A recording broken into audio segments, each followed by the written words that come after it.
Be B C کی documentaries بنی ہوئی ہیں. بی بی سی نے ڈاکیومنٹریز بنائی ہیں شریف خاندان اور زرداری خاندان کی چوری کے اوپر. تو ان کو ساروں کو پاک کیا جا رہا ہے. این آر او 2 دے کے N R O general Musharraf نے دیا تھا. 4 گنا پاکستان کے قرضے بڑھے تھے این آر او 1 کے بعد. لوٹ مار ہوئی تھی. ہم نے اٹھایا تھا وہ بینکرپٹ ملک جو 2018 کو ہمیں ملا تھا کہ جب دیوالیہ نکلا ہوا تھا.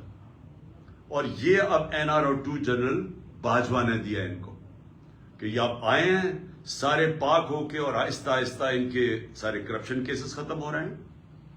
اور ایک ایک یعنی قانون بنائے ہیں انہوں نے نیب امینڈمنٹس میں کہ ایک ایک کی کرپشن معاف ہو رہی ہے. اور افسوس کی بات یہ ہے کہ سلمان شہباز واپس آتا ہے, ہار پہنائے جاتے ہیں اس کو, اور اس کے بعد وہ پوری پریس کانفرنس کرتا ہے کہ کتنا ظلم ہو گیا سلمان شہباز سے. پہلے تو یہ بتاؤ سلمان شہباز کہ آپ کی رمضان شوگر مل کے اندر نوکروں کے پاس 16 ارب روپے 1600 کروڑ روپیہ کیسے ان کے بینک اکاؤنٹس میں آ گیا تھا؟ پھر اگلا جواب دو کہ 4 وہ مارے گئے, 4 آپ کے گواہ ہارٹ اٹیک سے مرے ہیں, اور جو انویسٹیگیٹ کر رہا تھا ڈاکٹر رضوان وہ بھی ہارٹ اٹیک سے مرا ہے. ایک نیٹ فلکس کے اوپر پروگرام دیکھ لیں, اس میں بتایا گیا ہے کہ یہ کیسے ایک نرس نے کتنے لوگوں کا قتل ان کو مارا تھا جو ہاسپٹل میں تھے. کیسے مارا تھا؟ وہ صرف انسولین انجیکٹ کرتے تھے ان کے اندر, انسولین انجیکٹ کرتے تھے اور اس سے ہارٹ اٹیک ہو جاتا تھا اور پتہ بھی نہیں چلتا تھا. تو کبھی کسی نے کوشش تو کرے کہ ایک دم یہ سارے لوگوں کو ہارٹ اٹیک کیسے ہو گئے, اور جب وہ مر گئے سارے تو یہ واپس آ گئے, اور واپس آ کے کہتے ہیں جی بہت بڑا یہ بے قصور آدمی ہے. اس کے علاوہ اسحاق ڈار بھی صاف ہو گیا. اسحاق ڈار نے $5 ملین کا جب نیب نے پوچھا کہ جناب آپ نے بچوں کو $5 ملین بھیجے, کدھر سے آیا پیسہ؟ کہتا جی دبئی کے شیخ نے میں نے اس کا یہ کام کیا تھا, اس نے دیا. انہوں نے کہا اچھا جناب رسید بتا دیں کہ کس نے پیسہ دیا. جیسے انہوں نے رسید مانگی پرائم منسٹر کے جہاز میں بیٹھ کے ملک سے باہر بھاگ گیا. اور یہ شریف خاندان کا یہ جو بڑے بڑے انکشاف ہوا تھا ان کی ایونز فیلڈز اپارٹمنٹ, یہ جو بے فیئر کے اندر ان کے 4 سب سے لندن کے مہنگے علاقے میں جدھر یہ رہتے ہیں, تو آج تک ایک نہیں چیز بتا سکے کہ پیسہ سورس آف انکم کدھر سے آئی تھی. اور اسی طرح مجھے افسوس سے کہنا پڑتا ہے کہ آج آصف زرداری کی بہن, وہ سارے اگر سندھ کے اندر جا کے پوچھ لیں کہ وہ جدھر بھی کٹ آتا ہے وہ کدھر جاتا ہے, وہ زرداری مافیا کے پاس جاتا ہے. تو وہ بھی معاف ہو گیا, زرداری بھی معاف, تو یہ سب بچ جائیں گے آپ. اور میں یہ اپنی قوم کو یہ آج بتانا چاہتا ہوں کہ میں آپ سے نہیں 26 سال سے یہ چیزیں کہہ رہا تھا. 26 سال سے میں کہتا جا رہا تھا کہ کیونکہ پاکستان میں قانون کی حکمرانی نہیں ہے اس لیے کرپشن ہے, کیونکہ قانون کی حکمرانی نہیں ہے اس لیے قبضہ گروپ ہے. کیوں نہیں امریکہ میں قبضہ گروپ, کیوں نہیں یورپ میں قبضہ گروپ, کیوں نہیں لندن میں کسی کے جو بیچارے آپ کے پاکستانی محنت کرتے ہیں ان کی زمینوں پہ کیوں نہیں قبضے ہوتے؟ پاکستان میں آتے ہیں تو کیوں ہوتے ہیں؟ کیونکہ یہاں طاقت کی حکمرانی ہے. اور یہ ہے جنگ ہماری قوم کے لیے. نوجوانوں یہ جنگ ہم لڑ رہے ہیں, انصاف کی تحریک. اب میں دوسرے پہلو پہ آتا ہوں, معیشت کے اوپر. میں نے اس کو پچھلے 2 دن بھی بات کیا ہے. میں صرف یہ پھر سے اپنی قوم کو آج کہنا چاہتا ہوں کہ کوئی بھی معیشت کو سمجھتا ہے, سب سے پہلا اصول معیشت کا کیا ہے کہ سیاسی استحکام ہو, پولیٹیکل سٹیبلٹی ہو. معیشت کبھی بھی اس معاشرے میں نہیں چل سکتی جدھر جب لوگوں کو, میں اگر انویسٹر ہوں, میں بزنس مین ہوں, جب مجھے یہی اعتماد نہ ہو کہ میں آج پیسہ لگاتا ہوں تو کل کیا ہوگا, مہینے کے بعد کیا ہوگا, 6 مہینے کے بعد کیا ہوگا. انسرٹنٹی جب ہوگی معاشرے میں, کبھی بھی اس معاشرے کے اندر سرمایہ کاری نہیں آتی. آج بزنس بالکل رک گئی ہے پاکستان میں. 88% پاکستان کے بزنس مین کہتے ہیں کہ ہمیں کوئی اعتماد اس حکومت پہ نہیں ہے. آج 100% تقریباً جو بیرون ملک جو انویسٹرز ہوتے ہیں، جن کو جو کدھر سے لیتے ہیں کہ ملک کے معیشت کی کیا حالات ہے، کریڈٹ رسک، کہ آج ان کو یہ خوف ہے، تقریباً 100% پاکستان کی کریڈٹ رسک بڑھ چکی ہے کہ اگر پاکستان کو قرضہ دے گا تو وہ واپس نہ ہونے کی اس کی چانس 100% پہ پہنچ گئی ہے. جب ہم تھے اپریل کے اندر تو 5% تھی.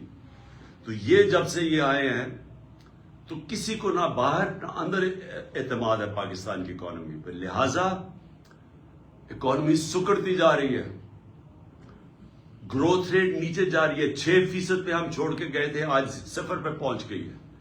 اس کا مطلب بے روزگاری بڑھتی جا رہی ہے. اس کا مطلب کہ فیکٹریاں جو بند ہوتی جا رہی ہیں اور جو بے روزگار لوگ نکل رہے ہیں، ایک طرف مہنگائی ہے، دوسری طرف بے روزگاری ہے. کیسے لوگ تنخواہ دار لوگ کیسے گزارا کریں گے؟ آج اوپر سے کسان علیحدہ رو رہا ہے، بجلی کے بل اسمانوں پہ ہیں، ڈیزل کی قیمت جو ہم 150 روپے لیٹر چھوڑ کے گئے تھے، آج عالمی منڈی میں تیل نیچے آ چکا ہے. ہمارے دور میں 115 سے لے کے 103 روپے $103 تھا. 115 سے $103 بیرل تھی انٹرنیشنل مارکیٹ میں. آج وہ $80 سے نیچے آ گئی ہے. لیکن ڈیزل کدھر ہے؟ پیٹرول کدھر ہے؟ کیسے بجلی کی قیمت آج کدھر ہے؟ ہم 17-18 روپے یونٹ پہ چھوڑ کے گئے تھے، آج وہ 40 روپے سے اوپر چلا گیا. کس طرح لوگ پیسے دیں گے؟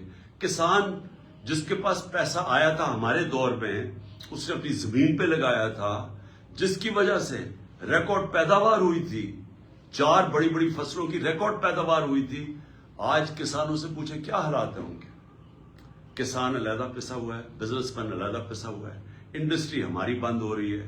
سروسز، یہ جو آئی ٹی کے اندر ہم نے اتنے انسینٹیوز دیے تھے، ہماری 75% آئی ٹی ایکسپورٹس بڑھی تھی، ان کے انسینٹیوز انہوں نے واپس لے لیے. تو سوال یہ ہے کہ اب ہم کدھر سے آمدنی بڑھائیں گے اپنے قرضے واپس کرنے کے لیے؟ اگر ایک ملک کے اوپر قرضہ چڑھا ہوا ہے، گھر پہ قرضہ چڑھا ہوا ہے، تو وہ واپس کیسے کرتا ہے؟ آمدنی بڑھا کے. تو جب آمدنی سکڑتی جا رہی ہے تو قرضے ہم نے کیسے واپس کرنے ہیں؟ ہم کیسے جو ہماری آگے لائبلٹیز آ رہی ہیں ہم کیسے واپس کریں گے؟ ان کے پاس تو کوئی پلان نہیں ہے. آج ذرا صرف میں بتانا چاہتا ہوں تھوڑی سی قیمتیں جو عام آدمی کو آج افیکٹ کرتی ہیں. پیاز، لوگ کئی پیاز اور روٹی کھاتے ہیں، 400% اس کی قیمت بڑھ چکی ہے پیاز کی. ٹماٹر، یہ بھی عام لوگ جو گوشت نہیں کھا سکتے وہ لوگ روٹی کے ساتھ ٹماٹر کے ساتھ روٹی کھاتے ہیں. 300% بڑھ چکی ہے اس کی قیمت. آٹا یعنی روٹی کے بغیر کون گزارا کرتا ہے؟ 100% قیمت بڑھ چکی ہے آٹے کی. دالیں، 50% قیمت بڑھ چکی ہے دالوں کی. گھی، عالمی مارکیٹ میں نیچے آ گیا پام آئل، آج گھی کی 50% قیمت بڑھ چکی ہے. میں یہ اس لیے آپ کو بتا رہا ہوں کہ جو عام لوگ ہیں سوچے کہ وہ کیسے گزارا کرتے ہوں گے آج. تو جب معیشت نیچے جا رہی ہے، میں پھر سے ریپیٹ کرتا ہوں، اور میں سارے پاکستان کے اداروں سے آج بات کر رہا ہوں. میں اس چیز پاکستان کے سارے اداروں سے بات کر رہا ہوں کہ یہ جو ہونے جا رہا ہے یہ آپ سب کو افیکٹ کرے گا. کوئی ادارہ جزیرہ نہیں ہے کہ ملک نیچے جا رہا ہو تو وہ جزیرہ بچ جائے گا. سارا ملک ہی نیچے جائے گا. یہ مجھے تو ایسے لگتا ہے کہ یہ ایک سازش کے تحت ہمارے ملک سے ہوا ہے، کہ ایک جس طرح کسی نے پلان کر کے ہمارے ملک کو اس طرف لے کے جا رہا ہے کہ ملک اگر خدا نہ خواستہ ڈیفالٹ کر جائے تو اس کے بعد سب سے پہلے ملک کی نیشنل سیکیورٹی متاثر ہوگی. اور نیشنل سیکیورٹی ہم سب جانتے ہیں کہ نیشنل سیکیورٹی جو پاکستان 7 گنا بڑا ملک ہے ہمارے ساتھ، جس کا 3 جنگیں ہو چکی ہیں. تو اگر ہمیں تو صرف اعتماد یہ ہے کہ ہمارے پاس ایک ایسا ہتھیار ہے جس کی وجہ سے کوئی ہمیں حملہ نہیں کرے گا، لیکن اگر ملک ہی بینکرپٹ ہو گیا تو جو لوگوں نے ہمیں پھر وہاں سے بیل آؤٹ کرنا ہے وہ کیا قیمت مانگے گی؟ ہم سب جانتے ہیں وہ کیا قیمت مانگیں گے. میں یہ ویسے واضح آج کرنا چاہتا ہوں کہ میں یہ ایک تاثر دیا جا رہا ہے کہ جناب ہم چاہتے ہیں کہ ملک کی اسٹیبلشمنٹ ہماری مدد کرے. یہ جب ہمارے خلاف یہ دھرنے دیے جا رہے تھے اور یہ جب کہا جا رہا تھا کہ جی ساری جو پی ڈی ایم کی جماعتیں ہیں یہ سارا وقت کہہ رہے تھے کہ جی ان کو چھوڑ کے تو ہماری مدد کریں. میں بالکل کسی سے کوئی مدد نہیں مانگ رہا. میں قطعی طور پہ یہ نہیں کہہ رہا کہ اسٹیبلشمنٹ ہماری مدد کرے. میں یہ چاہ رہا ہوں کہ اسٹیبلشمنٹ نیوٹرل ہو. میں اس لیے چاہ رہا ہوں اسٹیبلشمنٹ نیوٹرل ہو کہ اسٹیبلشمنٹ کا وقار اوپر جائے. جنرل باجوہ کے دور کے اندر فاصلہ عوام اور اسٹیبلشمنٹ کے بیچ میں فاصلے بڑھ گئے. یہ ہمارے ملک کا نقصان ہے. اس ملک کو ایک مضبوط فوج کے ادارے کی ضرورت ہے. میں ایک آزاد آدمی ہوں, ایک آزاد ملک میں رہنا چاہتا ہوں. میں کسی صورت یہ نہیں چاہتا کہ ہماری فوج کمزور ہو اور ہماری آزادی چلی جائے. اس لیے یہ پاکستان کے انٹرسٹ میں ہے کہ ہمارا فوج کا ادارہ مضبوط ہو. مضبوط وہ تب ہوگا جب وہ نیوٹرل ہو, وہ مداخلت نہ کرے. جو جنرل باجوہ کے دور کے اندر جس طرح کے بے دردی سے انہوں نے ہماری پالیٹکس کے اندر جس طرح انہوں نے کیا, میں آپ کو کہتا ہوں کہ میں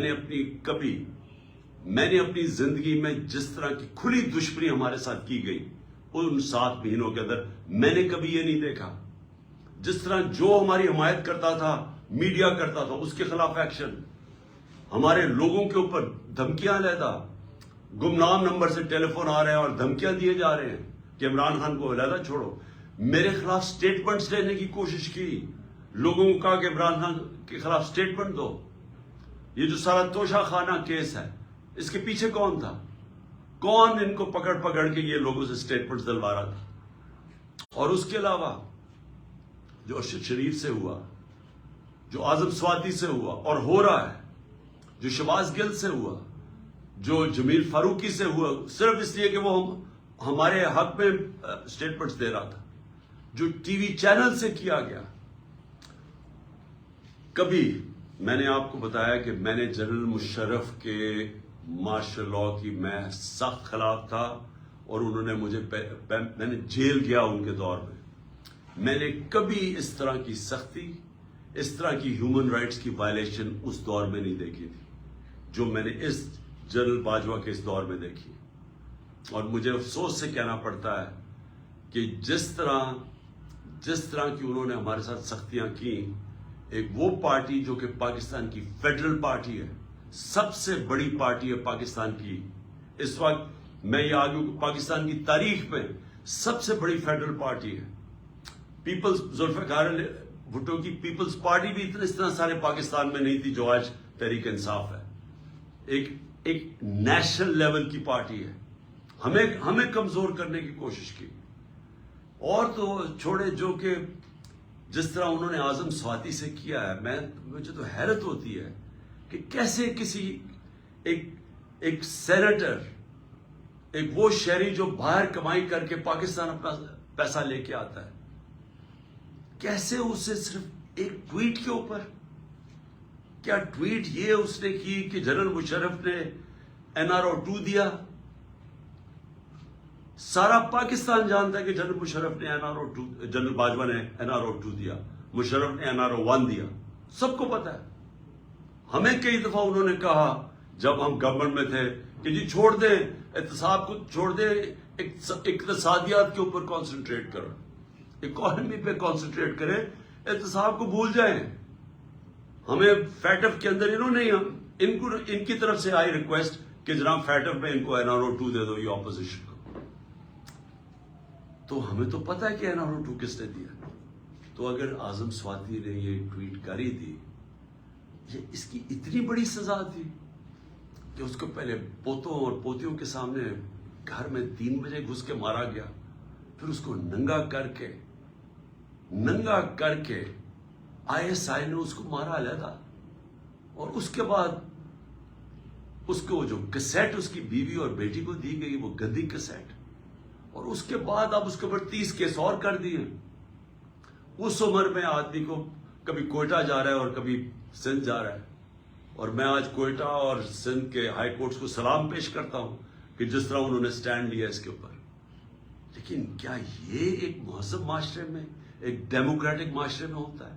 یہ تو ڈکٹیٹرشپ میں بھی اتنا برے حالات نہیں تھے. اور اس کے بعد شہباز گل، اس کے اوپر 8 کیس اور کر دیے. میں ایکس پرائم منسٹر پاکستان کا، مجھے پتا ہے کس نے گولیاں، کون یہ، کس نے میرے اوپر قاتلانہ حملہ کیا، مجھے پتا ہے وہ کون ہے. میں اپنی ایف آئی آر نہیں کٹوا سکا تو اور کون کٹوائے گا پاکستان میں؟ اور کون آج مجھے بتائے کمزور آدمی، اگر ایکس پرائم منسٹر، سب سے بڑی پارٹی کا ہیڈ، اگر وہ نہیں کر سکتا تو باقی کون کر سکتا ہے؟ تو یہ ہیومن رائٹس کا حال ہے. آج ہم بات کرتے ہیں کہ جی مقبوضہ کشمیر میں بہت بڑے برے حالات ہیں، تو یہاں کیا ہیں؟ یہاں کون سے ہیومن رائٹس رہ گئے ہمارے؟ اور مجھے بڑے افسوس سے کہنا پڑتا ہے، میں پوری ریسپیکٹ سے میں اپنی اعلیٰ عدلیہ سے پوچھنا چاہتا ہوں کہ دیکھیں، اگر آپ ہمارے فنڈامنٹل رائٹس کی، اگر آپ ان کی حفاظت نہیں کریں گے تو اور کون کرے گا؟ کیوں کوئی باہر سے آ کے ہمیں کرے گا؟ ہم بار بار یہ کہہ بیٹھے ہیں، ارشد شریف کی والدہ کی فریادیں سنیں، ہمیں پتہ ہے اس بیچارے سے کیا ہوا. اگر وہ نہیں اپنی ایف آئی آر کٹوا سکتی، ایکس پرائم منسٹر نہیں کٹوا سکتا. اور میں یہ بھی سوال پوچھنا چاہتا ہوں کہ کیا جنرل مشرف کو جب ہم تنقید کرتے تھے، اور ہم کھل کے جنرل مشرف کی تنقید کرتے تھے، تو کیا ہم فوج کی تنقید کر رہے تھے؟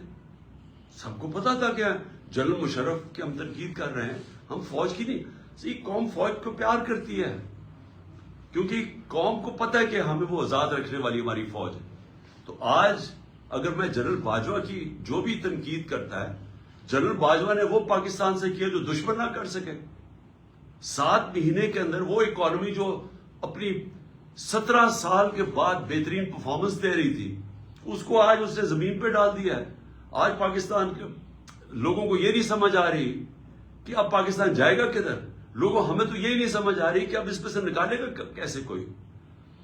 ہمیں تو یہی نہیں سمجھ آ رہی کہ یہ جو چور اوپر ہمارے اوپر مسلط کر دیے گئے ہیں، سوائے اپنی چوری بچانے کے لیے، پتا تو بتائیں کہ انہوں نے اس اکانومی کو ٹھیک کیسے کرنا ہے. اور یہ 30 سال دونوں اقتدار میں رہ چکے ہیں، کب انہوں نے اکانومی کو ٹھیک کیا تھا؟ یہ تو جب سے آئے ہیں پیسہ بنانے کے چکر میں ہے، اور ان کے پیسے معاف ہو رہے ہیں اور ملک بھی نیچے چلا گیا. کون ذمہ دار ہے اس کا؟ تو یہ ہمارا رائٹ ہے، یہ میرا جمہوری رائٹ ہے یہ کہنے کا. اور میں آپ کو پھر سے یہ کہہ دوں کہ میں یہ باتیں اس وجہ سے، یہ قاتلانہ حملہ میرے اوپر ہوا تھا میرا منہ بند کرنے کے لیے. یہ منہ نہیں بند ہونے لگا. یہ جب تک میں زندہ ہوں، میں اس ملک کے لیے کھڑا ہوں گا، اس ملک کی آواز بلند کروں گا. میں کسی صورت سے اپنی آواز بند نہیں کرنے لگا. اور میں یہ چاہتا ہوں کہ اگر کوئی ادارے کے اندر کالی بھیڑے ہیں تو ادارہ اپنا وقار اونچا کرتا ہے جب ان کے اگینسٹ ایکشن لیتا ہے. یہ نہیں کہ جو بات کرتا ہے ان کے اوپر کاروائی شروع کر دے، جو کہ اعظم سوادی سے خاص طور پہ ہوا. اور میں آخر میں الیکشن کمیشن کے اوپر بات کرنا چاہتا ہوں. میں پھر سے یہ کہتا ہوں کہ میں نے پاکستان میں جب سے بھی میں 26 سال سے الیکشن لڑ رہا ہوں، میں نے اپنی زندگی کے اندر کبھی اس طرح کا الیکشن کمشنر نہیں دیکھا. جو ایک تو یہ جو سکندر سلطان ہے، اور دوسرا جو کہ سندھ کا الیکشن کمیشن ہے. پہلے میں یہ واضح کر دوں کہ جو سندھ کا الیکشن کمشنر ہے، یہ سندھ گورنمنٹ کا ملازم ہے، یہ انڈیپینڈنٹ الیکشن کمشنر نہیں ہے. ہم سپریم جوڈیشل کاؤنسل کے پر کیس لے کے گئے ہوئے ہیں اس کا. اور مجھے افسوس ہوتا ہے کہ اتنی دیر سے ہمارا کیس پڑا ہوا ہے سپریم جوڈیشل کاؤنسل میں، کوئی سن ہی نہیں رہا کہ کیسے ہو سکتا ہے کہ سندھ گورنمنٹ کا ملازم غیر جانبدار ہو جو ان سے تنخواہ لے رہا ہے. اور جو اس نے کیا ہے چیف الیکشن کمشنر نے، سوائے اس کے، اس کا 1 پوائنٹ ایجنڈا ہے کہ عمران خان کو ڈسکوالیفائی کیسے کرنا ہے. توشہ خانہ کا کیس اس نے پکڑا ہوا ہے. جس وقت بھی یہ کیس عدالت میں جائے گا، اس کے ہاتھ سے نکلے گا، میں آج رائٹنگ میں اس قوم کو دیتا ہوں، ہر چیز اخلاقی طور پہ اور قانونی طور پہ اس میں جائز میں نے کیا ہے. اور دوسرا فورن فنڈنگ کیس، جس وقت بھی اس کے اوپر تحقیقات ہوں گی، یہ واضح ہو جائے گا کہ تحریک انصاف واحد پارٹی ہے جس نے صحیح معنی میں پولیٹیکل فنڈ ریزنگ کی ہے. سپریم کورٹ نے بھی 2018 میں کہا ہوا ہے اس کو، الیکشن کمیشن کو، پھر سے ہائی کورٹ نے بھی کہا ہوا ہے کہ جو فنڈنگ کیس ہیں، تینوں parties, peoples party, P M L N اور تحریک انصاف کی اکٹھی سنی جائے. 4 سال ہو گئے ہیں، تحریک انصاف کو کٹہرے پہ کھڑا کیا ہوا ہے اور ان دو پارٹیز کے کیسز نہیں سنتا. کیسز اس لیے نہیں سنتا کہ جب یہ کیس آپ قوم کے سامنے آئیں گے تو آپ کو پتا چلے گا کہ ان پارٹیز کا کوئی طریقہ ہی نہیں ہے فنڈ ریزنگ کا. یہ فنڈز کیسے اکٹھے کرتے ہیں، یہ بڑے بڑے نامور، اور میں وہ بزنس مین بھی جانتا ہوں جو بڑے بڑے جن کو یہ پہلے مل کے ان کے ساتھ ان کے بزنس پارٹنر ہی ہوتے ہیں، ان کو پیسہ بنا کے دیتے ہیں، پھر الیکشن آتا تو ان سے بڑے بڑے اربوں روپیہ لے لیتے ہیں. یہ ہے ان کی فنڈ ریزنگ. وہ پارٹی جس نے 40,000 لوگوں کا ووٹ ڈیٹا بینک ہے، ڈونر بینک ہے 40,000 لوگوں کا، وہ پارٹی کو اس نے کھڑا کیا ہوا ہے. کبھی کچھ کر رہا ہے، کبھی ایف آئی اے سے چیک کر رہا ہے، کبھی کوئی ہمارے ڈونرز کو تنگ کر رہا ہے. اس کے پیچھے پڑا ہوا یہ، ان سے نہیں پوچھتا کہ جناب آپ بتائیں آپ کی کیوں نہیں. اور میں نے سنا ہے کہ انشاءاللہ ان کا کیس لگنے لگا ہے اور ہم انتظار کر رہے ہیں کہ ساری قوم کو پتا چلے کہ یہ دونوں پارٹیز پیسہ کیسے اکٹھا کرتی ہے. اور پھر توشہ خانہ، میں پھر چیلنج کرتا ہوں کہ جب بھی توشہ خانہ لگے گا، کوئی چیز عمران خان نے انلیگل نہیں کی، کوئی کسی قسم کا، نہ آج تک پہلے قانون توڑا ہے، نہ آج توڑے گا، نہ کبھی آگے بھی توڑے گا. لیکن جنہوں نے قانون توڑا ہے، جنہوں نے توشہ خانہ میں ڈاکہ مارا ہے، اس میں ہے نواز شریف اور آصف زرداری. کیوں ڈاکہ مارا ہے؟ کیونکہ گاڑی توشہ خانہ سے نکالنا غیر قانونی ہے. 3 مہنگی گاڑیاں آصف زرداری نے توشہ خانہ سے نکالی ہیں اور 1 نواز شریف نے نکالی. کیوں نہیں الیکشن کمیشن پوچھتا ان سے؟ نواز شریف تو چلے مفرور ہے، ابھی آئے گا، ڈرائی کلین ہو جائے گا پھر سے، تو اس سے پوچھے تو صحیح کہ تم نے گاڑی کیوں نہیں نکالی ہے، کیوں نہیں اس کے اوپر آگے کیس چلتا، کیوں نہیں زرداری تو ممبر آف پارلیمنٹ ہے، کیوں نہیں اس کا نیب کا کیس کھولتا کہ 3 گاڑیاں مہنگی گاڑیاں اس نے نکالی ہے توشہ خانہ سے. تو سب سے آسان کام ہے، میں جناب کسی کو اپنے دوست کو کہوں کہ مجھے گاڑی پریزنٹ کر دے، وہ مجھے پریزنٹ کرے، میں توشہ خانہ میں ڈال دوں، آدھی قیمت دے کے گاڑی خرید دوں. تو اسی لیے اجازت نہیں ہے اس کی. تو میں اس سے سوال پوچھتا ہوں کہ ان سے کیوں نہیں پوچھا آج تک؟ اور پھر کیا وجہ ہے کہ جو بھی کیس جاتا ہے ہمارا اس الیکشن کمیشن کے پاس ہمارے خلاف فیصلہ ہو جاتا ہے؟ 8 دفعہ ہم عدالت میں گئے اور عدالت میں انہوں نے اس کے فیصلے رد کیے. اور اگلا میرا سوال ہے کہ ہم اس کے اگینسٹ عدالت میں گئے ہوئے چیف الیکشن کمیشن کے، ہمارے کیس ہی نہیں سنے جاتے اور وہ ہر روز ہمارے خلاف نیا کوئی فیصلہ کرتا رہتا ہے. دیکھیں، پاکستان کے اندر اگر فری اینڈ فیئر الیکشن نہ کروائے گئے، میں آج آپ ساری قوم کو آگاہ کرنا چاہتا ہوں کہ اگر میں بڑا ہوں اس قوم کا تو میرا کام ہے اپنی قوم کو سمجھانا کہ اگر اس ملک میں فری اینڈ فیئر الیکشن نہ کروائے گئے، یا انتشار ہوگا، آگے ملک کے اندر حالات برے ہیں، آگے یہاں سیاسی استحکام نہیں ہے، آگے اس ملک کے اندر یہ چور جو اوپر بیٹھے ہوئے ہیں یہ پوری کوشش کر رہے ہیں کہ کسی نہ کسی طرح میچ تو ان سے کھیلا نہیں جاتا، کسی نہ کسی طرح ڈسکوالیفائی کریں، کیسز کریں، ایف آئی آر کریں. میرے اوپر 30 ایف آئی آر ہو چکی ہے اور مجھے کوئی فکر نہیں ہے. میں کوئی ملک سے باہر نہیں بھاگا یہ سارے چوروں کی طرح. یہ سارا شریف خاندان بھی باہر بھاگ جاتا ہے جب کیس ہو. میں یہیں بیٹھا ہوا ہوں اور یہیں لڑا ہوں کیس. میچ تو یہ کھیل نہیں سکتے. انہوں نے اب یہی الیکشن کمیشن کو استعمال کرنا ہے اور انہوں نے FIA کو استعمال کرنا ہے, انہوں نے نیب کو استعمال کرنا ہے کسی نہ کسی طرح ٹیکنیکل ناک آؤٹ کرنے کے لیے. لیکن اگر اس ملک کے اندر صاف اور شفاف الیکشن نہ ہوئے, میں بڑے عزت سے اپنے اداروں کو, جس میں ہماری عدلیہ بھی ہے, معتبر ہے, اور جس میں پاکستان کی فوج بھی ہے, جن کے پاس جو اس ملک میں ایک پلیئر ہے, میں آپ کو یہ بتانا چاہتا ہوں کہ اگر آپ کو ملک کی فکر ہے تو خدا کے واسطے اس ملک کو صاف اور شفاف الیکشن کی طرف لے کے جائیں.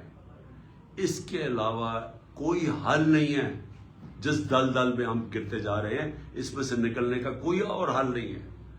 کسی معاشی ایکسپرٹس کو پوچھ لے, کوئی ماہرین جو کہ پالیٹکس کے ایکسپرٹس ہیں, باہر سے کوئی منگوا لیں اگر آپ کو اندر یہاں نہیں ملتے, سارے آپ کو ایک چیز کہیں گے کہ پہلے پولیٹیکل سٹیبلٹی لے کے آئیں, فری اینڈ فیئر الیکشن کروا کے, اس کے بعد ملک آگے چانس ہے اوپر پھر سے کھڑے ہونے, نہیں تو یہ نیچے ہی جا رہا ہے. میں نے آخر میں نے اپنی ساری مشاورت کمپلیٹ کر لی ہے. میں انشاءاللہ 17 تاریخ کو ہم ہماری پارٹی کی گیدرنگ ہو رہی ہے بڑی لبرٹی چوک کے اوپر, اور انشاءاللہ لبرٹی چوک پہ میں اپنے خطاب کے اوپر اپنی قوم کو ڈیٹ دوں گا جب ہم 2 اسمبلیز, ہماری جو پختونخوا کی اسمبلی اور ہماری جو پنجاب کی اسمبلی ہے, اس کو ہم ڈیزالو کریں گے, اس میں سے نکل کے ہم الیکشن اناؤنس کروائیں گے. اس کے علاوہ ہمارے جو 123 یا غالباً 125 نیشنل اسمبلی کے ممبرز ہیں جو ہمارے, انہوں نے ابھی تک استعفے قبول نہیں کیے, ہم نیشنل اسمبلی کے اندر جا کے اسپیکر کے سامنے کھڑے ہو کے کہیں گے کہ ہمارے استعفے قبول کرو, تاکہ ہم نیشنل اسمبلی سے بھی ریزائن کریں, اور پھر تقریباً 70% پاکستان کا الیکشن ہوگا. قانون آئین یہ کہتا ہے کہ جیسی اسمبلیز ڈیزالو ہوتی ہے تو اس کے 90 دن کے بعد الیکشن ہوگا. تو یہ سمجھ لیں کہ انشاءاللہ 17 تاریخ کو میں ڈیٹ دوں گا, اور اس کے بعد ہمارے 70% پاکستان الیکشن میں چلا جائے گا, الیکشن بورڈ میں. عقل تو یہ کہتی ہے کہ اگر 70% ملک میں الیکشن ہو رہا ہے تو آپ نیشنل اسمبلی سارے ملک کا الیکشن کروا دیں. لیکن بدقسمتی ہماری یہ ہے کہ ہمارے یہاں مجرم جرائم پیشہ لوگ بیٹھے ہوئے ہیں, ان کو کوئی قوم کی فکر نہیں ہے, ان کی دولت ملک سے باہر پڑی ہوئی ہے. روپیہ گرتا ہے تو ان کی دولت میں اضافہ ہو جاتا ہے کہ ان کے پیسے ڈالر میں پڑے ہوئے ہیں. ان کا جینا مرنا پاکستان میں نہیں ہے. جب بھی مشکل وقت آئے گا یہ پھر اپنا بوریا بسترا اٹھا کے باہر چلے جائیں گے, جدھر یہ بڑے آرام سے زندگی گزار رہے ہیں. ان کا صرف مقصد یہ ہے کہ ان کے کرپشن کیسز معاف ہوں, تاکہ ان کی سلیٹ جیسے جنرل مشرف نے صاف کی تھی, اب یہ جناب جنرل باجوہ کی بدولت ان کی سلیٹ صاف ہوگی, اور اس کے بعد پھر سے یہ امید لگا کے بیٹھے ہوئے ہیں کہ راؤنڈ 3 آئے گا ان کا ملک کو لوٹنے کے لیے.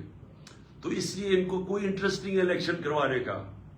ان کو ڈر لگا ہوا ہے کہ الیکشن کروانا یہ ہار جائیں گے اور پھر سے ان کے کرپشن کیسز سامنے آ جائیں گے. اس لیے ان کا انٹرسٹ اور پاکستان کا انٹرسٹ مختلف ہے, اپوزنگ اینڈز کے اوپر ہے. قوم کا انٹرسٹ اس وقت یہ ہے کہ ملک میں فوری طور پہ الیکشنز کروائے جائیں, اور انشاءاللہ 17 تاریخ کو لبرٹی چوک جدھر ہماری گیدرنگ ہوگی, میں انشاءاللہ آپ کو وہ ڈیٹ دوں گا جس دن ہم اپنی 2 اسمبلیوں سے نکل جائیں گے. پاکستان زندہ باد.